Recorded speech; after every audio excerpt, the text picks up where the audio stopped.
regardez la télévision Futur Média. Madame, monsieur, bonsoir. C'est un plaisir d'être avec vous. Voici tout de suite les titres de cette édition. L'actualité de ce samedi 27 novembre, marquée par cette manifestation des populations de Ndiassane, une localité située dans le département de Tivaouane. Absence d'eau, d'électricité, d'écoles et de postes de santé. Les populations sont descendues dans la rue afin d'exiger de meilleures conditions de vie. Pour les malades qui souffrent d'insuffisance rénale, la situation devient de plus en plus difficile. Un mois après la fermeture du centre privé d'hémodialyse. Dans ce journal, vous découvrirez le quotidien d'Adji Fatisso, une patiente qui peine à se faire soigner. En quelques semaines, son état de santé s'est détérioré. Elle a accepté de se confier à la rédaction. Les détails sur son combat de tous les jours dans ce journal. Omicron, c'est le nom de ce nouveau variant du Covid-19 apparu très récemment en Afrique du Sud. Alors que les scientifiques du monde entier s'activent à étudier ses spécificités, au Sénégal, le dispositif sanitaire de l'aéroport international Blaise Diagne a été renforcé. Les détails dans cette édition. Le Kassak, cette cérémonie traditionnelle destinée à célébrer la circoncision des garçons au Sénégal. Dans ce journal, zoom sur cette consécration qui tente à disparaître sur l'étendue du territoire. Certaines localités ont-elles décidé de ne pas laisser cette tradition au profit de la modernité. C'est le cas dans le village de Yarar où la rédaction a eu la chance d'assister à une cérémonie Kassak. Les images, ce sera en fin d'édition. Voilà pour les titres. Restez avec nous. Le développement, c'est dans une poignée de secondes.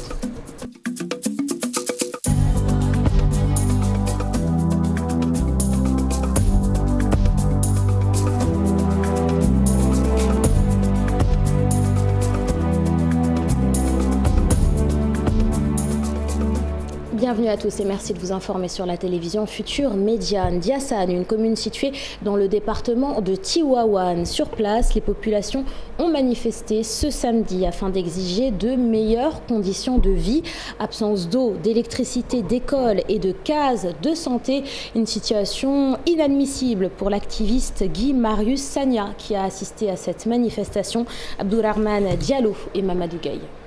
Hommes, femmes et enfants, tous étaient dans la rue. Ces habitants de Ndiassane, dans la commune de Fissel, dénoncent l'absence d'eau et d'électricité dans leur localité. Ndiassane, plus connu sous le nom de Ndiassane Djigiam, il regorge plus de 70 concessions avec une population de plus de 2000 personnes. Ce village traîne toujours dans la galère, causée par le manque des besoins de première nécessité, tels que l'eau potable, l'électricité. Cette situation est très compliquée aussi pour les femmes de la localité, surtout avec l'absence d'infrastructures sanitaires et éducatives. Le premier problème, c'est l'éducation. Nous, on n'a pas eu la chance d'avoir d'école. Et d'ailleurs, ce qui fait que moi, je ne sais pas lire ni écrire mon nom. Même quand tu écris A, je ne pourrais pas faire la différence. Le deuxième, c'est par rapport à la santé. Si tu tombes malade, tu es obligé de parcourir 7 km pour te soigner. Ici aussi, on n'a pas de moulin à mille. Regardez mes mains.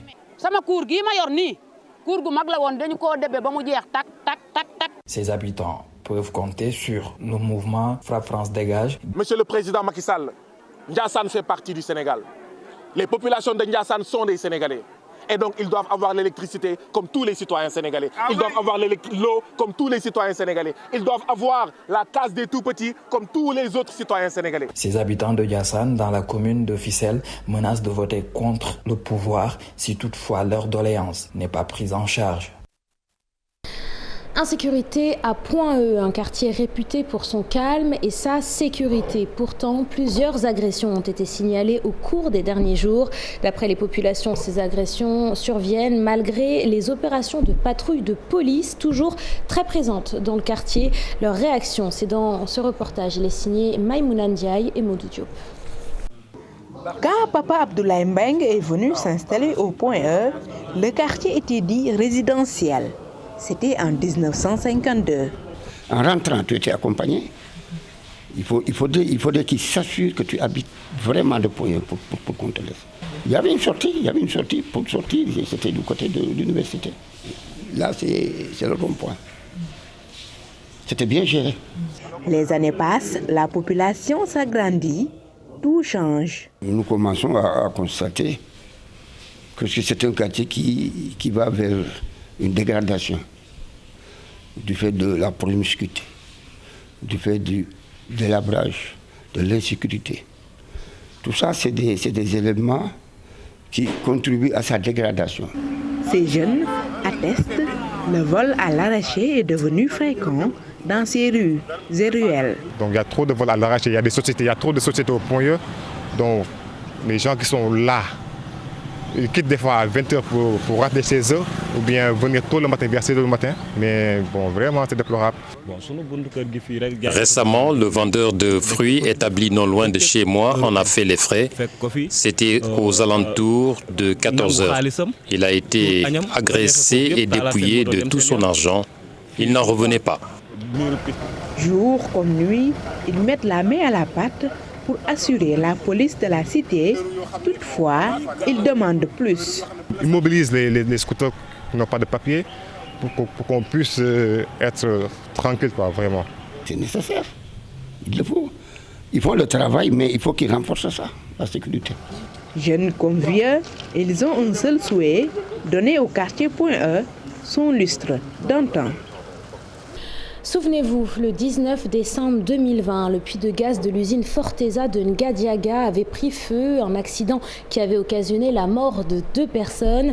Aujourd'hui, les travailleurs de l'usine dénoncent leurs conditions de travail et le non-versement des cotisations de retraite depuis 2017. Ils ont tenu un sit-in et une conférence de presse, un événement auquel a assisté Cheranta Diop et Seyla Tir. Ces travailleurs rouges de colère dénoncent. Ils sont confrontés à de sérieuses difficultés de prise en charge médicale, de retard de salaire, entre autres. Toutes raisons, selon Aline Badrandione, porte-parole des travailleurs de Forteza, qui justifie leur mouvement d'humeur. Déjà, nous sommes restés des mois sans salaire. Nous avons aussi des employés qui sont considérés comme prestataires depuis 13 ans. Les cotisations à l'IPRES et les allocations familiales ne sont pas versées depuis des mois. Absence totale de prise en charge médicale. Et nous subissons actuellement un chômage technique qui n'est pas validé par l'inspection du travail. Nous déplorons aussi le silence total de Petrosen et du ministère de l'Énergie qui est en charge de notre établissement. Dans la même veine, Dambot de la coalition citoyenne Le Peuple, venu les soutenir, accuse la direction et les autorités étatiques de ne pas leur donner du crédit en minimisant leurs actions. C'est inacceptable qu'on paye la moitié du salaire tout simplement parce qu'ils veulent s'appuyer sur un puits qui a pris feu. Nous considérons que ça c'est inacceptable. Le président Macky Sall, c'est ça qu'il a appris. Il a des diplômes dans le domaine du pétrole et du gaz. Donc aujourd'hui, il ne peut pas laisser les Sénégalais travailler dans ces conditions alors que lui, il a travaillé ici. Il a été directeur général de Petrosen. Il ne doit pas laisser les travailleurs dans cette précarité. Nous demandons au président Macky Sall de prendre ses responsabilités, de donner des instructions fermes à Petrosen pour que ces travailleurs-là puissent être protégés. Les travailleurs de Forteza annoncent le ton pour la semaine prochaine. Si l'État ne réagit pas dans le sens voulu, une marche sera organisée. 7e édition de la journée nationale de l'élevage. L'événement s'est tenu ce samedi à Dara et en présence du chef de l'État. Le président Macky Sall a annoncé la mise en place de plusieurs projets de développement pour le secteur de l'agriculture et de l'élevage. Le président de la République que vous voyez sur ces images. Nous reviendrons sur ces propos en cours de journal. Recrutement de nouveaux enseignants sur l'étendue du territoire sénégalais. À l'université Alioune Diop de Bambey, plusieurs étudiants dénoncent le favoritisme dont ferait preuve le directeur du Crous. D'après ces étudiants, Moustapha Gueye choisirait ses camarades de parti au détriment d'enseignants installés dans la commune. En conférence de presse, les contestataires ont demandé le départ du directeur du Crous. C'est un reportage, il est signé Babacar Diouf. Ces travailleurs rouges de colère dénoncent. Ils sont confrontés à de sérieuses difficultés de prise en charge médicale, de retard de salaire, entre autres. Toutes raisons, selon Aline Badrandione, porte-parole des travailleurs de Forteza, qui justifie leur mouvement d'humeur. Déjà, nous sommes restés des mois sans salaire. Nous avons aussi des employés qui sont considérés comme prestataires depuis 13 ans. Les cotisations à l'IPRES et les allocations familiales ne sont pas versées depuis des mois. Absence totale de prise en charge médicale. Et nous subissons actuellement un chômage technique qui n'est pas validé par l'inspection du travail. Nous déplorons aussi le silence total de Petrosen et du ministère de l'Énergie qui est en charge de notre établissement. Dans la même veine, Dambot de la coalition citoyenne Le Peuple, venu les soutenir, accuse la direction et les autorités étatiques de ne pas leur donner du crédit en minimisant leurs actions. C'est inacceptable qu'on paye la moitié du salaire tout simplement parce qu'ils veulent s'appuyer sur un puits qui a pris feu. Nous considérons que ça c'est inacceptable. Le président Macky Sall, c'est ça qu'il a appris. Il a des diplômes dans le domaine du pétrole et du gaz. Donc aujourd'hui, il ne peut pas laisser les Sénégalais travailler dans ces conditions alors que lui, il a travaillé ici. Il a été directeur général de Petrosen. Il ne doit pas laisser les travailleurs dans cette précarité. Nous demandons au président Macky Sall de prendre ses responsabilités, de donner des instructions fermes à Petrosen pour que ces travailleurs-là puissent être protégés. Les travailleurs de Forteza annoncent le ton pour la semaine prochaine. Si l'État ne réagit pas dans le sens voulu, une marche sera organisée. Mettre un terme aux violences dans les écoles, c'est l'objectif du Centre national de l'orientation scolaire et professionnelle. Un objectif qui, d'après le directeur de la structure, ne peut être atteint sans l'implication des psychologues conseillers. Hier, vendredi, un atelier de formation des psychologues conseillers a été organisé à l'inspection d'académie de Kaolack. Les détails, c'est avec Pape Mbaye Diao et Fally Gueye. Dans le cadre de l'accompagnement psychosocial, parce que les violences qu'on constate, qu'on note au niveau du système éducatif, ont plusieurs causes. Et parmi ces causes, il y a des causes psychosociales, il y a des causes qui sont liées à autre chose, mais toujours est-il que les centres, les CAOSP qui sont au niveau des académies, animés par des psychologues conseillers, sont là pour accompagner les apprenants, les élèves et tous les autres acteurs à pouvoir faire face à toutes les formes de violence.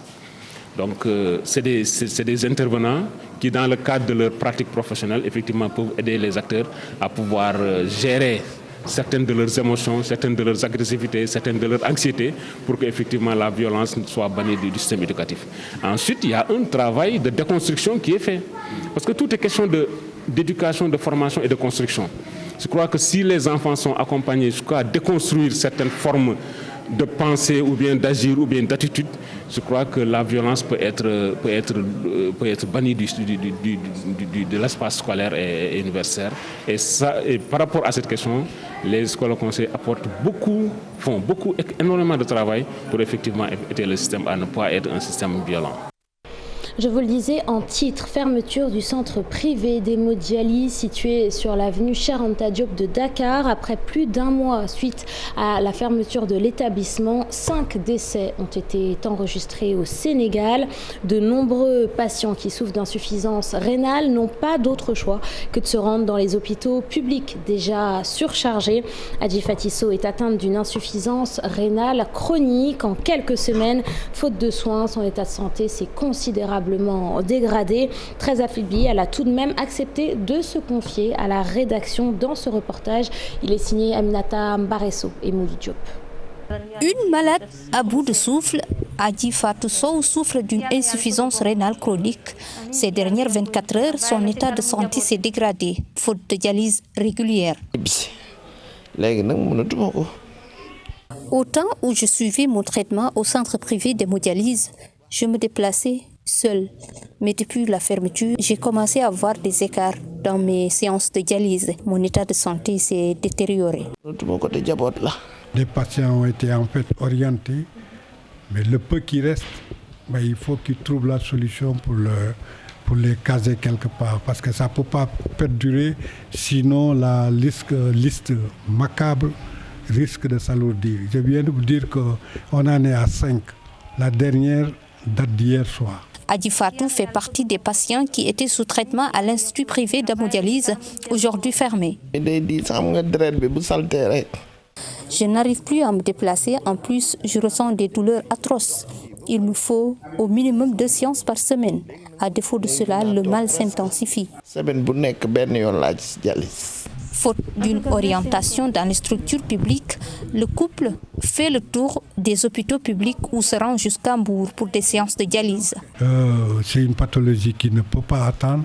On est obligé de nous diriger vers les structures privées. Mais il se trouve qu'à Dakar, c'est bizarrement, il n'y en a presque pas. Alors on est obligé d'aller jusqu'à Mbour, à Saly exactement, pour une seule séance, un minimum de 80 000 francs parce qu'il faut payer 65 000 pour la dialyse, plus 15 000 francs pour 2 personnes pour ce qui est du transport. Quand je me déplace pour aller à Hambourg pour des séances d'hémodialyse accompagnées de mon époux, souvent j'étouffe dans le véhicule. Je ne supporte pas la chaleur également. C'est infernal. Au total, plus de 80 patients souffrant d'insuffisance rénale étaient suivis au centre d'hémodialyse privé, aujourd'hui mis aux arrêts. Le ministère de la Santé en a orienté une quarantaine dans les structures privées. Seul problème, d'autres malades présentant des cas assez compliqués attendent encore. C'est le cas de cette dame. Et puis direction tout de suite le poste de santé du village de Senghor qui aurait bien besoin d'une œuvre de charité. Située dans la région de Fatick, la structure sanitaire est délabrée et ne dispose pas de maternité. On fait le point avec Aminata Goudiaby et Abdou Karim Bey. C'est l'infirmier chef du poste de santé de Senghor qui sonne l'alerte. Le bâtiment qui abrite la structure sanitaire menace ruine.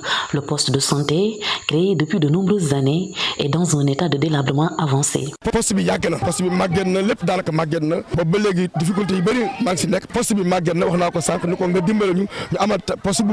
poste de santé du village de Senghor n'a pas de maternité, ce qui ne facilite pas la tâche aux femmes sur le point d'accoucher ou à celles qui doivent faire des visites prénatales.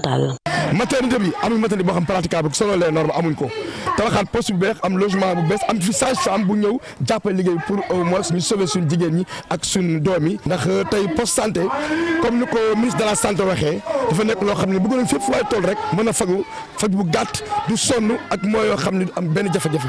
Une des doléances des habitants de Senghor vient tout de même d'être satisfaite. Le directeur de l'Agence nationale pour la promotion de l'emploi des jeunes et des femmes, ANPEJ, les a dotés d'une ambulance médicalisée pour faciliter les évacuations sanitaires dans ce village de Senghor situé dans la commune de Diouroup.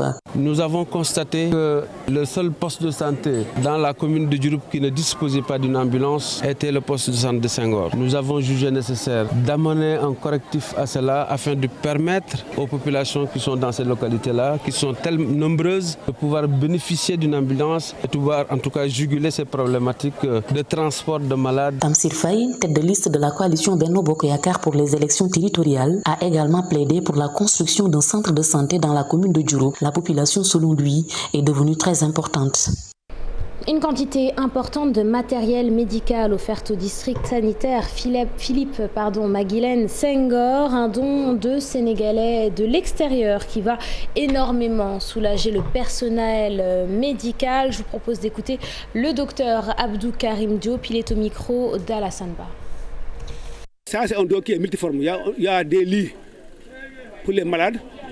Deuxièmement, aussi, il y a des sièges, il y a des armoires, il y a des tissus, mais aussi, il y a aussi des serviettes, de même que beaucoup d'autres lots qui sont là pour, en tout cas, qui entrent dans le cadre de l'amélioration de la santé des populations. C'est pourquoi on est vraiment très content aujourd'hui. Ça va permettre vraiment de nous améliorer, en tout cas améliorer les services offerts au niveau de notre santé, de même qu'au niveau des postes qui sont autour, notamment au niveau de Yoff Ndenat, Diamalaye, Apexi et Tongor. Tout cela va favoriser en tout cas une amélioration des prestations. Dire que aussi, ce n'est pas la première fois. Pendant la Covid, ils nous ont donné une valeur de presque de 3 millions en matériel. Et grâce aussi à l'appui des frères de Yoff qui sont là avec nous aujourd'hui. Donc c'est pour laquelle le partenariat, c'est un partenariat qui doit durer et qui va durer. Parce qu'ils ont l'habitude vraiment de faire de bons gestes pour la population de Yoff et des alentours. Il s'appelle Omicron, c'est un nouveau variant du Covid-19 apparu en Afrique du Sud. Sa particularité est son nombre important de mutations, ce qui le rend particulièrement imprévisible. Les scientifiques s'activent actuellement pour disposer de toutes les informations concernant ce variant. Depuis l'annonce hier, vendredi, de l'arrivée de ce nouveau variant dans le monde, au Sénégal, le pays a renforcé son dispositif sanitaire au niveau de l'aéroport international Blaise Diagne. Les populations sont invitées à respecter les gestes barrières. Plus de détails, c'est avec Al-Hassan Ba et Mohamed Dia. Omicron, l'autre variant qui inquiète, qui fait l'actualité ces 2 derniers jours, et que l'Organisation mondiale de la santé suit de près. Apparu en Afrique du Sud, le B11529 présente un potentiel de propagation très rapide. Pour le moment, les premiers résultats obtenus à ce niveau montre que d'abord c'est un virus qui mute beaucoup, donc avec beaucoup de mutations, qu'il semblerait pour le moment avoir un impact sur la contagiosité. Donc il se pourrait que ce virus, en tout cas que ce variant, soit très très très rapide en matière de transmission. Donc ce qui fait qu'aujourd'hui effectivement il y a des inquiétudes. Mais il faut retenir une chose. C'est d'abord, tant que le virus Covid est là, il faut s'attendre à des mutations. Et d'ailleurs, c'est un virus qui mute beaucoup. Plusieurs pays nord-américains, européens et arabes ont fermé depuis vendredi leurs frontières à l'Afrique australe. Au Sénégal, le dispositif de veille et d'alerte est renforcé. Au moment où je vous parle, au niveau de l'aéroport, depuis pratiquement cette dernière semaine, le dispositif de contrôle sanitaire est renforcé au niveau de l'aéroport, parce que vous n'êtes pas sans savoir que l'aéroport est la porte d'entrée principale des voyageurs qui nous viennent de l'étranger. Ce qui fait que donc il y a ce dispositif de veille et d'alerte qui est renforcé. Nos laboratoires également sont en veille en permanence, aussi bien le laboratoire national Pasteur que l'IRSF également et le laboratoire national qui est au niveau de Thiès. Et au moment où je vous parle également, les réunions du CNG n'ont jamais été arrêtées, il faut continuer également. Aujourd'hui, effectivement, il y a l'alerte pour dire attention, mais les prochains jours, les prochaines semaines, malheureusement, heureusement, vont nous édifier sur quelle est réellement la part de vérité par rapport à ce nouveau variant. Et c'est pourquoi, en attendant, ce qui est important de savoir, et c'est pourquoi nous lançons toujours en tout cas un appel à toutes les personnes, à toute la population au niveau sénégalais, au niveau mondial, que tout le monde a une obligation de faire en sorte que ce virus soit éradiqué définitivement. Et c'est pourquoi nous, les gens, prodiguent en réalité les mesures barrières, mais aujourd'hui surtout la vaccination. Tant que ce virus sera là, malheureusement, on sera confronté à des problèmes de mutation. On l'a dit, on l'a répété. Les populations invitées à plus de vigilance et au respect des mesures barrières, mais également à aller se faire vacciner. Ce samedi 27 novembre, journée de tension à Ouagadougou, la capitale du Burkina Faso. Les forces de sécurité ont dispersé dans la matinée un rassemblement interdit de manifestants qui réclamaient la démission du président Christian Kaboré, qu'ils jugent incapable d'enrayer la spirale de la violence djihadiste qui endeuille régulièrement le pays. Et puis toujours dans l'actualité hors de chez nous, alors que son passage avait déjà créé des tensions au Burkina Faso, un convoi militaire français a de nouveau été bloqué par des manifestants samedi 27 novembre à Terra, donc au Niger. Ce dernier, se rendant au Mali en transitant par le Burkina Faso et le Niger, a depuis pu reprendre sa route, a appris l'agence France Presse auprès de l'état-major. Le convoi s'est arrêté hier soir à Terra. Ce matin, quand ils ont voulu reprendre leur progression vers Niamey, ils ont été arrêtés par un millier de manifestants et un groupe violent. Parmi eux a tenté de s'emparer des camions, a détaillé le porte-parole de l'état-major français, le colonel Pascal Lani. Les forces de sécurité nigérianes étaient sur place et ont réussi à maintenir les manifestants à distance du convoi avec des gaz lacrymogènes. Toutefois, après un moment de calme, vers 10h30, la tension est remontée chez le millier de manifestants. Les gendarmes nigériens et les soldats français ont effectué des tirs de sommation, a poursuivi le porte-parole. Des blessés sont dénombrés dans les rangs des manifestants. Retour au Sénégal à présent pour parler culture. En Afrique, la circoncision est une étape importante pour les garçons car elle marque le passage de l'enfant ou de l'adolescent au monde des adultes. Au Sénégal, le kassak est une consécration qui comprend la pratique de danse traditionnelle et de chants réservés aux garçons nouvellement circoncis. Toutefois, cette tradition tente à disparaître au Sénégal et ce sous l'influence de la modernité. À Yara, un village traditionnel lébou, pas question d'y renoncer. Ibou Diouf et Amadouba ont eu la chance d'assister à une cérémonie kassak. Je vous propose de suivre leur reportage. Voilà un rituel, des moments de partage et d'enseignement. Il faisait partie intégrante de la caste des hommes. Il s'agit du kassak. Les années passent, le kassak perd de sa superbe. Mais à Yarakh, la pratique est toujours de mise.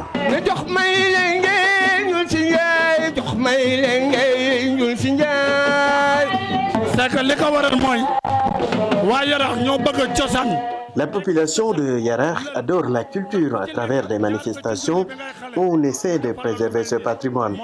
Le lel est une étape importante de la vie. C'est une obligation donc de sauvegarder le Kassak.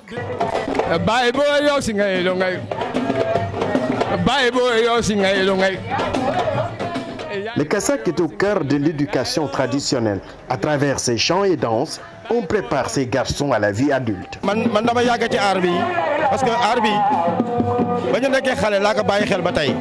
J'ai eu une certaine expérience dans le domaine de la culture. Depuis mon enfance, je m'investis à fond. Parlons du Kassak maintenant, c'est les anciens qui s'occupaient de ça. Depuis un moment, ils ne sont plus actifs. C'est à nous de prendre le relais.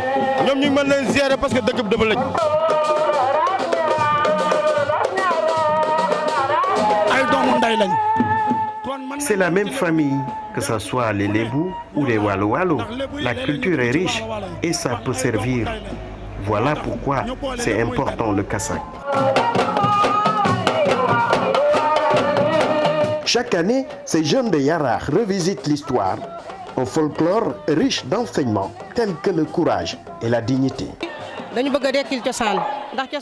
C'est la tradition et c'est important pour la communauté. Nous avons l'obligation de préserver le Kassak.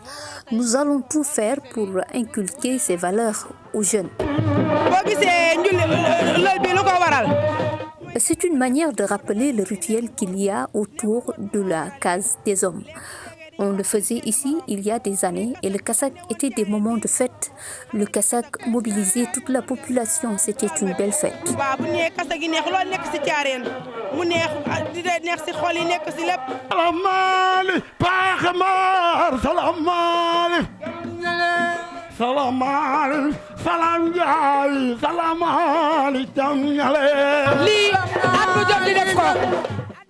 Chaque année, nos enfants organisent le Kassak. C'est un rendez-vous annuel, une occasion pour nous de dire merci à la TFM ainsi qu'à nos enfants qui organisent le Kassak. Le Kassak est une tradition qui résiste à la modernité. Une consécration placée sur des airs festifs, des chansons à l'honneur des circoncis, très utiles à la formation des hommes.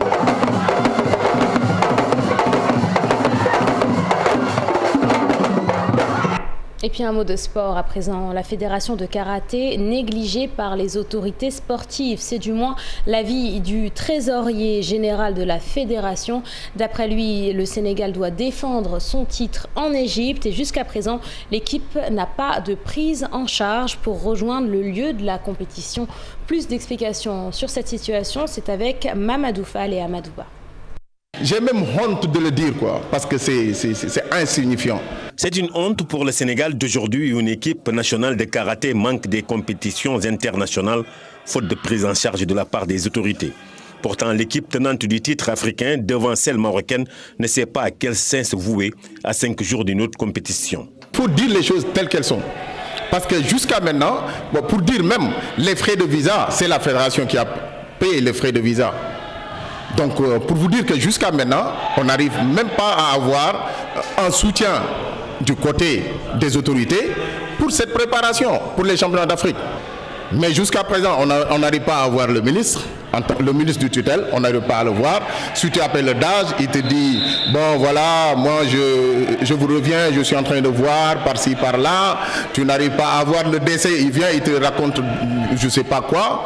Donc du coup, il n'y a rien de concret, il n'y a absolument rien de concret actuellement, jusque là où je vous parle. Une situation qui met les compétiteurs dans le désarroi, cela peut impacter sur leur performance une fois en Égypte. On est dans des doutes parce que le départ était prévu normalement pour le dimanche, mais jusqu'à présent, on n'a rien de clair.